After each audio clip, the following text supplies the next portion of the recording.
যে নাম গোলকে গোপনে ছিল, সেই মহা হরিনাম সংকীর্তন আমার গৌরাঙ্গ মহাপ্রভু এই বাংলার মাটিতে এসে করেছেন। সর্বপ্রথম এই পৃথিবী নয়, অনন্ত পৃথিবীকে অবাক করে দিয়েছে যে শ্রীহট্ট জেলা, ঢাকা সিলেট, ঢাকা দক্ষিণ বলে একে, এই শ্রীহট্ট জেলা ঢাকা দক্ষিণ, এখানে গিয়ে আমার গৌরাঙ্গ মহাপ্রভু হরিনামের প্রবর্তন করেছিলেন বাংলার মাটিতে দাঁড়িয়ে। আজকে সেই বাংলার মাটিতে যদি হরিনাম কুলসিত হয়, এর জন্য দায়ী থাকবো শুধু আমি একা নয়, আপনারা সকলেই দায়ী থাকবেন। প্রতিবাদ করার সময় এসেছে। মনে রাখবেন, শুধু মালা জপ করলে সাধন ভজন হবে না। মনে রাখবেন, সাত্বিক আহার পেলে সাধন ভজন হবে না। মনে রাখবেন, গ্রন্থ মুখস্থ করলে সাধন ভজন হবে না। সাধন ভজন করার মানি হচ্ছে সঠিক কাজকে প্রতিবাদ করা, সঠিক কাজে প্রতিবাদ করা, শাস্ত্র মতে প্রতিবাদ করার নামেই হচ্ছে অন্যতম সাধন ভজন। সেই প্রতিবাদটা আমরা আজকে ভুলে গিয়েছি। কেন? আমাদের কলিতে পেয়েছে, ঘোর কলির মধ্যে আমরা পড়েছি। এই ঘোর কলির কারণে আজকে এই অবস্থা হচ্ছে। শ্রীমান শ্রীকৃষ্ণ চৈতন্য মহাপ্রভু আজকে সেই নবদ্বীপ ছেড়ে যখন বাংলার মাটিতে আসবেন, প্রভুকে বলেছিলেন, তুমি কোথায় যাও? বলেছে, আমার দেশের বাড়িতে যাই। যেমন আমি নারায়ণগঞ্জে থাকি, আমাকে জিজ্ঞেস করলে বলে কোথায় যাও, বলছি দেশের বাড়িতে যাই, মাদারীপুর আমার জন্মস্থান। বলি আমি দেশের বাড়িতে যাই। তদ্রূপ গৌর দাবি করেছেন বিশ্ব ব্রহ্মাণ্ডের মালিক, আজকে বলছেন এই বাংলাদেশকে বলছেন দেশের মাটি, আমি আমার দেশের বাড়িতে যাচ্ছি। আমার গৌর এসেছেন নবদ্বীপে যখন আসবেন, তখন সেই পদ্মা নদী দিয়ে পাড়ি দেয় আমার গৌর। পদ্মা নদী দিয়ে যখন পাড়ি দেয়, যাকে ডিঙ্গা মানিক বলে আমরা জানি, এই ডিঙ্গা মানিক নামক জায়গা দিয়ে প্রভু আমার পাড়ি দেয়। যখন ডিঙ্গা মানিক নামক জায়গা দিয়ে পাড়ি দিবে গোধূলি লগ্নে, এই গোধূলি লগ্ন না হয় রাত্রি না হয় দিন, সেই গোধূলি লগ্নে যখন তিনি কাষ্ঠের একটি নৌকার মধ্যে উঠবেন, ওই সময় নৌকায় উঠে যখন গৌর বসে, তৎমধ্যে ওইখানে একজন কৃষক জমিন ধান নিড়ানি দিচ্ছিলেন। তিনি পিছন দিকে তাকিয়ে বললেন, কে গো তুমি? ডিঙ্গির মধ্যে মানিক বসা। সেই থেকে নাম হলো ডিঙ্গা মানিক। এর আগে ডিঙ্গা মানিক নাম ছিল না। বলেছে, ডিঙ্গির মধ্যে মানিক, কে গো তুমি বসে রয়েছো? তুমি কার ঘরের সন্তান? এমন সন্তানকে কে ছেড়ে দিল নদীর মধ্যেই সন্ধ্যাবেলা? কে গো তুমি পাড়ি দিচ্ছ? সেই মা বুকে পাথর বেঁধে তোমায় ছেড়েছে। ভগবানকে সন্তান হিসেবে পেয়েছে সচী মাতা, একে কি কেউ ছাড়তে চায়?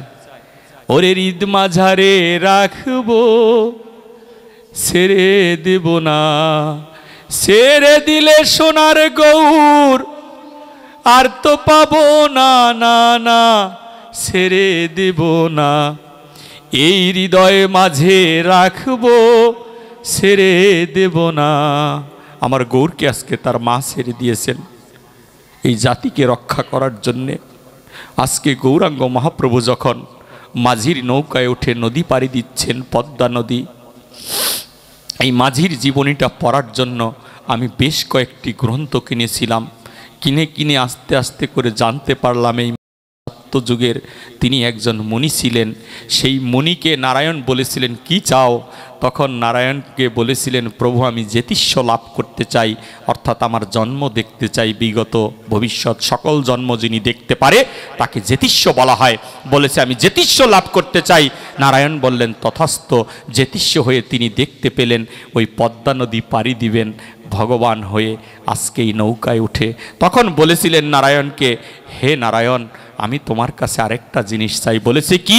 যেদিন ওই নদী, ওই পদ্মা নদী যেদিন পাড়ি দিবে, অনন্ত কোটি বিশ্ব ব্রহ্মাণ্ডের মালিক রাধা কৃষ্ণের মিলিত তনু গৌরাঙ্গ মহাপ্রভু, সেদিন যেন প্রভু আমি 2 টাকার মাঝি হয়ে যেন পদ্মার পারে জন্মগ্রহণ করতে পারি। সেজন এই ভব নদী থেকে পার করে, আজকে সে হয়েছে 2 টাকার মাঝি, মাঝির কাছে ঋণী।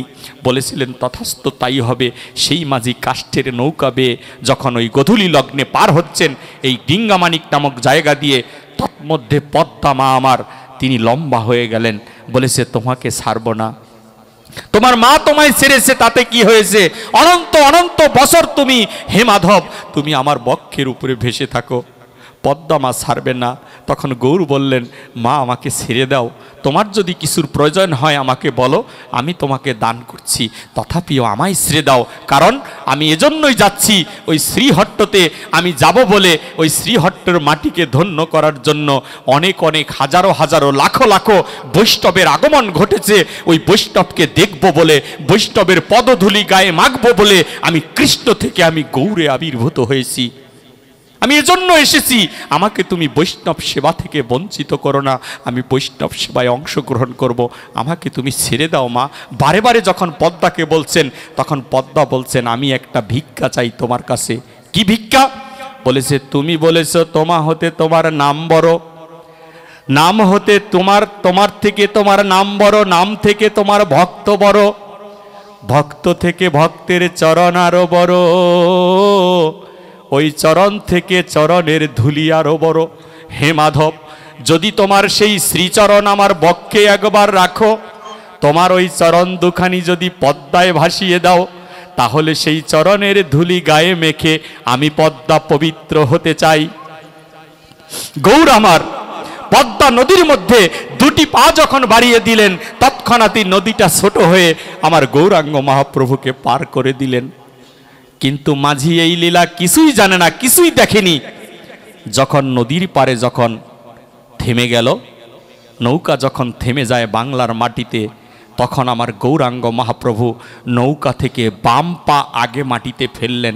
যখনই বাম পা আগে মাটিতে ফেললেন, তৎক্ষণাৎই মাঝি চিনে গেলেন, তুমি পুরুষের ভেসে এসেছো, তুমি কে, তোমার পরিচয়টা আমি জানতে পারি। বলেছে, না, তোমাকে তো করি দিতে পারলাম না, আমি সন্ন্যাসী মানুষ, আমার কাছে তো টাকা পয়সা নেই, তোমাকে আমি কি দিব বলো মাঝি? তুমি আমায় দেখতে চেয়েও না, আমাকে তুমি জানতে চেয়েও না, আমাকে তুমি ক্ষমা করে দাও। তবে তোমাকে আমি এটা বলে দিচ্ছি, যেদিন তুমি ভবনদীর পারে গিয়ে থেমে যাবে, সেই দিন আমি তোমাকে নৌকা বেয়ে বেয়ে ভবনদী পার করে দিব। তখন বলেছে, তুমি যতই তোমাকে লুকিয়ে রাখো, আমি তোমাকে চিনি ফেলেছি প্রভু, তুমি আর কেউ নয়, তুমি হচ্ছ বৃন্দাবনেশ্বরী বিষভানু কন্যা শ্রীমতী রাধারানী। যদি রাধারানী না হবে, তাহলে বাম্পা তুমি আগে কেন ফেলে দিলে? তুমি বাম্পা ফেলে আমার কি সর্বনাশ করেছো তুমি জানো সেটা? বলেছে, কি সর্বনাশ করেছি? বলেছে, তুমি যখন নৌকায় উঠেছিলে, ওরে নিমাই, এই নৌকা তখন কাঠের নৌকা ছিল, তুমি তাকিয়ে দেখো। কিন্তু নৌকা থেকে যখন নেমে যাচ্ছ নিমাই, তখন আমার এই নৌকা যে স্বর্ণের নৌকায় পরিণত হয়েছে, আমি আর মাঝিগিরি করতে পারবো না। স্বর্ণের নৌকা দিয়ে কখনো নদীতে নৌকা পাওয়া যায় না, সেটা তো শোকেসে সাজিয়ে রাখতে হয়। তুমি তো আমার কাঠের নৌকাটাকে স্বর্ণে পরিণত করে দিয়েছো। তবে তোমার কাছে একটা জিনিস চেয়ে যাই নিমাই, তুমি যেখানে চরণ রেখেছো, ওই চরণের ধুলি যেন গায়ে মেখে এই অনন্ত কোটি বিশ্ব ব্রহ্মাণ্ডে আমাকে যেন আর নিঃশ্বাস ফেলতে না হয়। আমি তোমার চরণের ধুলি গায়ে মেখে নিতে চাই। এমনি করে ওই মাঝি নৌকা থেকে লাফ দিয়ে গৌরাঙ্গ মহাপ্রভুর সেই চিহ্ন, সেই মাটির দাগের মধ্যে পড়ে ওই নদীর জলের পাশে গড়াগড়ি দিয়ে এই মাঝি দেহ রেখে দিয়েছিলেন সেই দিন।